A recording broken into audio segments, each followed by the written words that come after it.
안녕하세요. 자연을 닮은 사람들이 세상 사는 이야기 자담샘에게 소희행sem사입니다. 오늘은 Q&A로 알아보는 연말정산 사탄 시간입니다.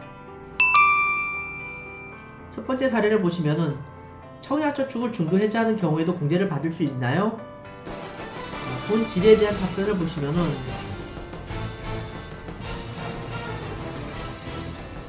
주택마련저축 중에 그 청약저축에 가입하여 연도 중에 해지하는 경우에는 당해 연도의 그 불입한 금액은 주택마련저축 공제 대상에 포함되지 아니합니다. 하지만 주택 당첨이나 만기 등 당초 그 가입 목적 달성으로 이제 해지하는 경우에는 공제 대상이 포함이 됩니다. 두 번째 사항입니다. 본인이 1주택을 소유하고 있고 배우자와 자녀는 모두 이제 무주택자이지만 모시고 사는 부모님이 이제 별도로 1주택을 소유하고 있는 경우에 주택마련저축에 대한 공제가 가능한지를 물어봤습니다. 이때는 공제받을 수 없습니다. 그 과세기간 중에 무주택자 중에 이제 무주택자 또는 국민주택 규모 이하의 그 1주택 소유자인지 여부는 근로소득자 본인뿐만이 아니라 이때는 배우자 및 그들과 동일한 주소 또는 거소에서 그 생계를 같이 하는 가족 전체를 포함하여 판단을 하기 때문에 이때 본 사례인 경우에는 공제받을 수가 없습니다. 세 번째 사항입니다. 원래 국민주택 두 채를 가지고 있었으나 3월에 한 채를 처분을 하여 연말 현재에는 국민주택 한 채만 소유한 경우에 그 주택마련저축을 공제받을 수 있는지를 물어봤습니다. 공제받을 수가 없습니다. 무주택 또는 국민주택 규모 1주택 소유자라는 요건은 과세기간 중에 계속해서 이제 1주택 이하만 소유하는 것을 의미하기 때문에 연도 중에 2주택 이상을 보유한 사실이 있는 경우에는 주택마련저축 공제를 적용받을 수가 없습니다. 네 번째 사항입니다.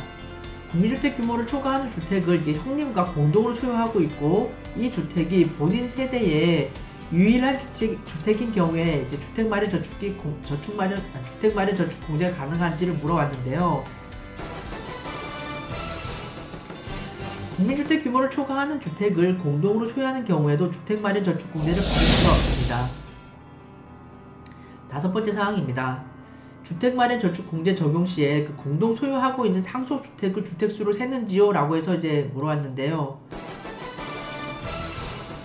주택자금 공제 및 주택마련저축 공제를 적용함에 있어 그 상속으로 인해서 여러 사람이 이제 공동으로 소유하는 1주택이 있는 경우에 그 당의 공동 상속주택은 상속 지분이 가장 큰 상속인이 당해 주택을 소유한 것으로 보아서 이제 그 공제 여부를 판단을 합니다.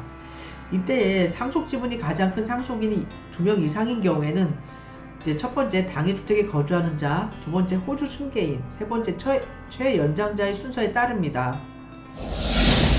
여섯 번째 사항입니다. 부부 공동 명의 주택 취득 시에 그 장기주택 저당 차입금 이자 상환액 소득 공제가 가능하냐고 이제 물어봤습니다. 장기주택 저당 차입금 이자 상환의 소득 공제는 부부 공동 명의로 취득한 주택에 이제 근로자 본인 명의로 이제 차입한 경우에 그 본인의 이자 상환액에 대한 소득 공제를 받을 수가 있고요. 부부 공동으로 차입한 경우에는 근로자 본인의 채무 부담 부분에 해당하는 이자 상환액만 소득 공제를 받을 수가 있습니다. 일곱 번째 사항입니다. 소득 공제 받아오던 장기주택 저당 차입금을 조기 상환한 경우에 소득 공제가 가능한지 여부와 그 전에 공제받은 세금까지 혹시 추징이 되지 않는지 이제 궁금하다고 합니다. 상환기간이 15년 이상인 장기주택 저당 차입금을 조기 상환한 경우에 이제 그 조기 상환한 여부에 지출한 이자 상환액에 대해서는 공제가 가능하고요. 조기 상환은 추징 사유에 해당되지가 않습니다. 여덟 번째 사항입니다. 소득공제 대상 장기주택 저당 차입금이 잔액을 금융기관에 직접 상환하고 이제 같은 금융기관에 당해주택에 대해서 이제 근저당을 설정한 형태로 차입금을 이전하였다면 공제가 가능한지 이제 여부를 물어봤습니다. 우리가 많이 접한 사항이죠. 이제 뭐 금리가 이제 좀 전에 그 대출받았던 그 채권이 이제 차입금이 이제 금리가 좀 높다 그러면은 좀 금리가 하향 조정되는 그 추세에서는 이제 금리가 좀 저렴한 금리로 갈아타기 위해서 우리가 어떻습니까? 대환을 해가지고 많이 갈아타죠. 요 사항에 대한 질입니다. 그 답변을 보시면은 장기주택 저당 차입금이 차입자가 당해 금융기관 간에 또는 다른 금융기관으로 기존의 장기주택 저당 차입금의 잔액을 이전하는 경우에 기존의 장기주택 저당 차입금의 잔액을 당해 금융기관 또는 다른 금융기관이 직접 상환을 하고 당해 주택의 저당권 설정한 형태로 차입금을 이전한 경우라면 공제가 가능합니다. 당연한 말씀이죠. 당연한 이치 아닙니까? 자, 그 다음에 9번째 사항입니다. 공동 소유의 주택인 경우에 국민주택 규모, 주택가격 5억 원 이하의 여부의 판단은 전체 주택을 기준으로 하는지 아니면 본인의 지분만을 이제 갖고 기준으로 하는지 궁금하다고 합니다. 공동 소유의 주택인 경우에 소유자별 지분으로 이제 안분한 것이 아닌 당해 주택 전체 통으로 이제 통을 기준으로 해가지고 국민주택 규모라든가 주택가격 5억 원 이하인지 여부를 판단을 합니다. 주의하셔야 됩니다. 다음 질문입니다. 오피스텔을 이제 주거용으로 사용하는 경우에는 장기주택 저당 차입금 이자 상환의 공제 규정을 적용받을 수 있는지 궁금하다고 합니다. 아마 오피스텔에 사시는 분인가 보죠. 자, 그 내용에 대한 답변을 보시면은 오피스텔은 우리가 건축법상 업무시설로 분류를 하기 때문에 장기주택 저당 차입금 이자 상환의 공제 대상 주택에는 해당되지가 않겠습니다. 다음으로 11번째 질문입니다. 2019년에 차입한 장기주택 저당 차입금에 대해서 소득공제 요건을 갖추었으나 해당 주택에 실제로 거주하지 않는 경우에도 소득공제 가능한지라고 물어왔습니다. 세대주가 공제 요건을 갖춘 경우에는 이제 당해 주택에 실제로 거주하지 않아도 장기주택 저당 차입 이자 상환 공제를 받을 수가 있습니다. 하지만 세대주가 주택자금 공제라든가 주택마련 저축 공제를 받지 않는 경우로서 그 세대원이 공제 요건을 갖추어서 소득공제를 받는 경우에는 이때는 세대원이 보유주택에 실제 거주하는 경우에 한해서 공제를 받을 수가 있습니다. 주의하셔야 되겠습니다.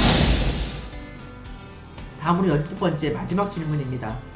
국민주택 규모의 1주택과 주택 분양권이 한 개 있는 경우에도 그 주택에 대하여 장기주택 저당 차입금 이자 상환의 공제를 받을 수 있는지 궁금하다고 합니다. 이 사항을 우리가 많이 접할 수 있는 사항이라서 이제 좀 보시면은 소득세법에 의한 장기주택 저당 차입금에 대한 이자 상환 공제를 적용함에 있어가지고 그 국민주택 규모의 주택에는 부동산을 취득할 수 있는 걸, 즉 그 주택 분양권 등은 이제 포함되지가 않습니다. 그렇기 때문에 주택 분양권이 별도로 있는 경우에는 다른 공제 요건을 충족하고 있다면 국민주택 규모의 그 1주택에 대한 장기주택 저당 차입금 이자 상환액을 공제를 받을 수가 있습니다. 이상에서는 오늘 그 Q&A로 알아보는 연말정산 4탄 시간이었습니다. 한 주제에 갖고 이제 집중적으로 좀 살펴본 것 같은데요. 이상의 내용이 여러분에게 이제 많은 도움이 되었으면 좋겠습니다. 다음에 뵙겠습니다. 안녕!